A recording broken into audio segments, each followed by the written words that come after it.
Sivitas Akademika sejumlah perguruan tinggi menyoroti netralitas dan profesionalisme pejabat negara dalam pemilu 2024. Apakah kondisi seperti itu menunjukkan bahwa Indonesia darurat kenegarawan? Untuk mengulasnya, kami sudah bersama Direktur Eksekutif Indonesia Presidential Studies Nyarwi Ahmad dan pakar hukum tata negara Fahri Bahmid. Selamat malam, abang-abang sekalian. Selamat malam.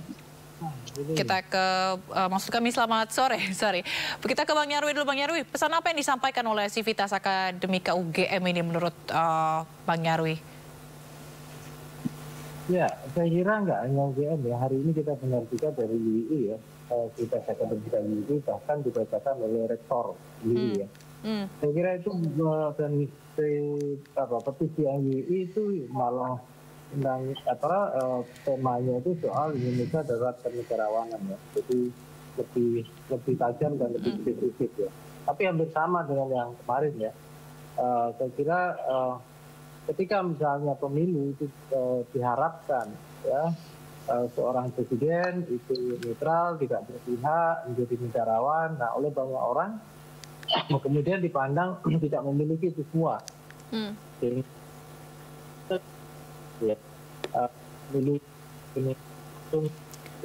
Bang Nyarwi, maaf suaranya putus-putus. Ya, bahkan ya terjadi misalnya penyalahgunaan ya kekuasaan gitu melalui instrumen, salah satunya adalah adanya mobilisasi ya forces negara, termasuk di sini aparat. Nah, ini yang dikhawatirkan ya. Saya kira di situ bahkan seringkali kan juga masyarakat sebenarnya kan merindukan ya sosok presiden yang benar-benar bisa menjadi rujukan gitu. Tidak hanya masyarakat sebenarnya, tetapi saya kira juga para politisi yang bertanding saat ini ya, dari terutama saya lihat dari 01 maupun 03 yang merasa tidak diuntungkan ketika misalnya Prabowo itu berpasangan dengan Gibran yang notabene adalah anak Presiden Jokowi, dan di situ potensial gitu memunculkan adanya bias-bias ya atau keberpihakan gitu. Itu yang saya kira, makanya seruan-seruan yang kemarin maupun hari ini kalau kita simak isinya itu kan seruan agar Presiden Jokowi itu kembali ke koridor demokrasi, kira-kira gitu. Atau Presiden Jokowi menjadi sosok yang negarawan ya. Walaupun Silia, kalau kita lihat negarawan itu kan ya konsep yang abstrak, tetapi semua orang sering mengucapkan. Tapi biasanya negarawan itu justru akan diingat, akan dikenang baik gitu oleh masyarakat, oleh publik dalam situasi yang krisis. Nah, situasi yang konteks pemilu hari ini itu oleh beberapa orang kan sudah dipandang dalam kondisi yang krisis. Sehingga diharapkan Presiden Jokowi itu bukan sekedar dikenang sebagai sosok yang luar biasa membangun infrastruktur, tetapi juga menjadi negarawan. Nah, harapan-harapan itu kan terasa masih jauh ya, oleh banyak kalangan menyebutnya begitu. Ya, walaupun beberapa kalangan juga mengkritisi ya, mereka dengan nada sinis, bahkan mungkin mereka yang menyampaikan petisi, satu jumlahnya nggak banyak orang, terus kedua juga dianggap partisan. Tapi menurut saya suara-suara itu bukan suara partisan, yaitu suara murni dari para guru besar, para akademia, sivitas akademik yang memang risau ya dengan perkembangan menjelang pemilu saat ini ya. Dan itu disampaikan oleh salah satunya kalau kita simak kemarin Profesor Kunchoro ya ketika membacakan. Jadi statement itu bukan didasari gitu ya rasa misalnya benci atau apa, bukan, tapi wujud rasa kasih sayang gitu ya sebagai alumni gitu. Dan saya kira juga sama gitu yang disampaikan oleh Rektor UII hari ini gitu ya. Suara-suara itu saya kira layak untuk kita dengarkan, dan kita juga menyimak di beberapa yang lain beredar juga konon katanya kan juga kampus-kampus lain dari sivitas akademik di universitas-universitas yang lain juga akan memunculkan suara-suara serupa bahwa ada kerusuhan-kerusuhan seperti itu. Baik. Kira-kira. Baik. Lalu Bang Nyarwi, ini kan Presiden Jokowi juga sudah menanggapi begitu ya terkait dengan petisi ini dan menjawabnya sebagai itu hak demokrasi. Apakah ini akan efektif untuk menyentil seruan dan petisi-petisi ini, akankah efektif menyentil Presiden Jokowi untuk tidak lagi menyimpang? Ya, saya sendiri skeptis ya, Zilia, sebagai apa ya, katakanlah analis, pengamat, akademisi bidang komunikasi politik gitu ya. Kenapa kalau kita simak ya, seringkali apa istilahnya, kata-kata ya, ini bagian dari demokrasi, tetapi kemudian demokrasi itu kan bukan sekedar memberikan ruang untuk apa yang lain bersuara atau berekspresi, tetapi di sana ada dialog, di sana ada diskusi, di sana kemudian ada interaksi gitu ya. Nah, yang kita khawatirkan kan masing-masing itu apa ya, bersikukuh dengan perspektifnya sendiri-sendiri gitu ya, merasa paling benar, artinya nggak ada diskusi sebenarnya kalau itu kan gitu. Baik. Ya, nah ini yang kita khawatirkan kalau misalnya apa namanya? Iya. Tidak, suara-suara itu apa tidak banyak diakomodasi atau tidak didengarkan. Baik, Bang Fahri, apa yang akan terjadi jika memang apa namanya kekhawatiran ini benar-benar terjadi begitu? Adanya penyimpangan, demokrasi Indonesia akan mundur. Apa yang akan terjadi selanjutnya, Bang? Iya, memang ini diskusi yang sedikit abstrak ya. Kalau saya melihat ini dari optik hukum tata negara, bahwa yang pertama soal ini terjadi apa namanya riuh ya, terjadi kegaduhan seperti ini sebenarnya tidak terlepas dari sebuah apa namanya desain ketatanegaraan kita, desain hukum kita, desain rules of the game yang kita sahkan dan kita pedomani secara bersama.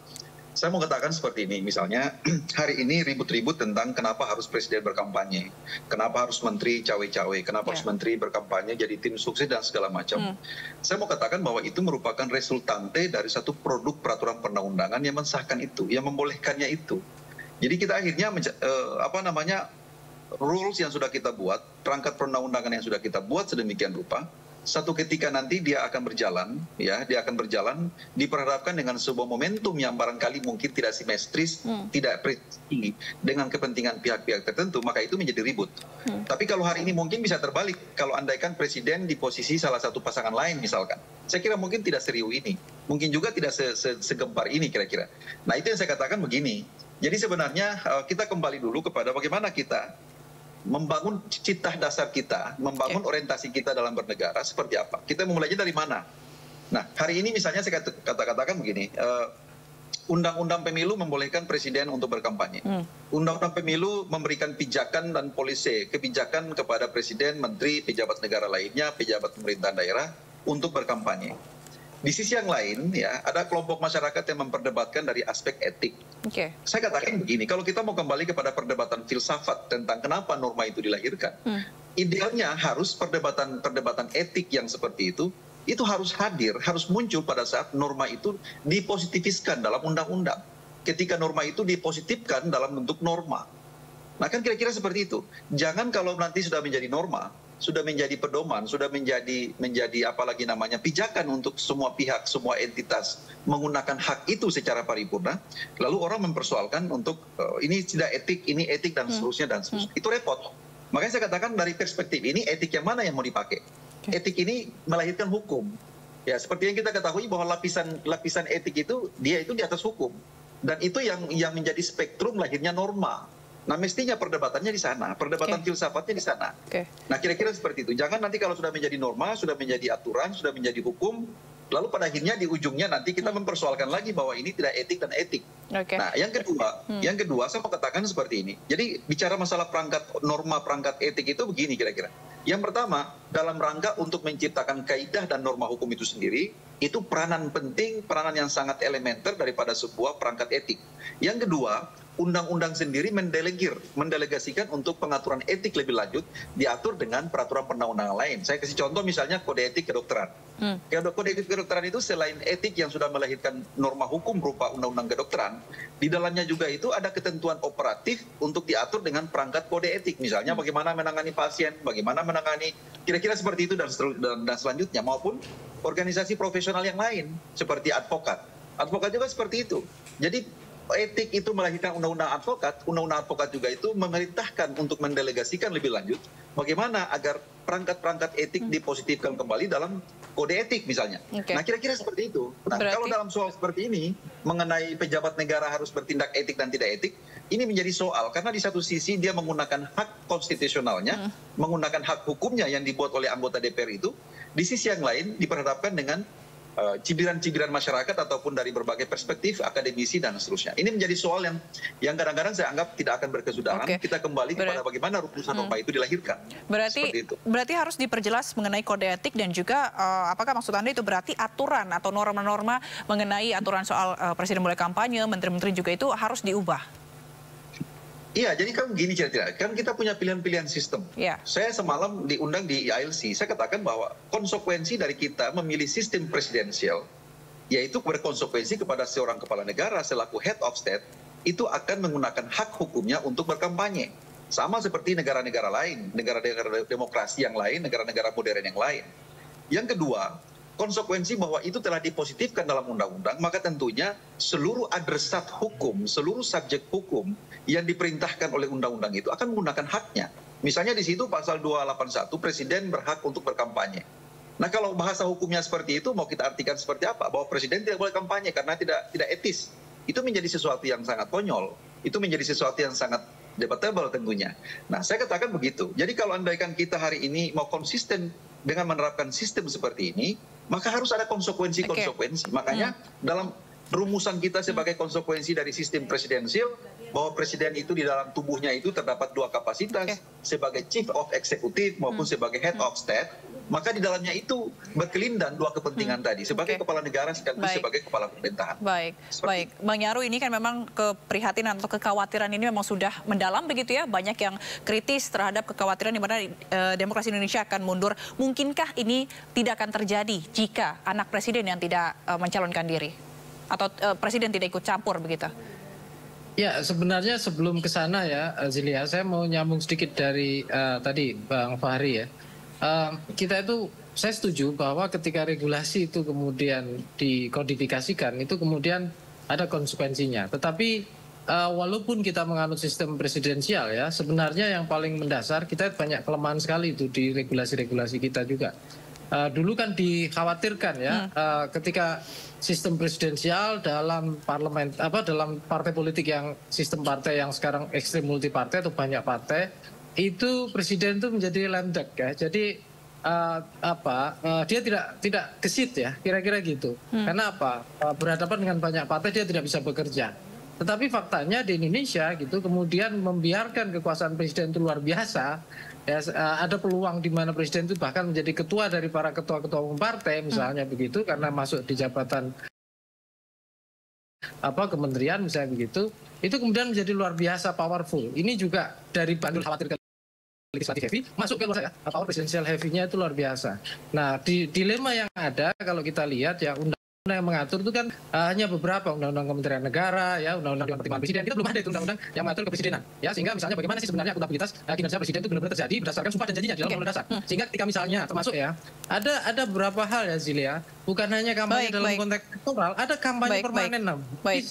Orang yang berkuasa itu bisa untuk berkampanye permanen. Nah, ini yang kemudian apalagi misalnya ada celah di mana undang-undang bisa membolehkan. Makanya ini tadi pertanyaan kamu ya. Bang Nyarwi. Bisa mungkin nggak ketika Gibran misalnya. Nah, kita itu nggak ada skenario ketika regulasi itu dibuat gitu.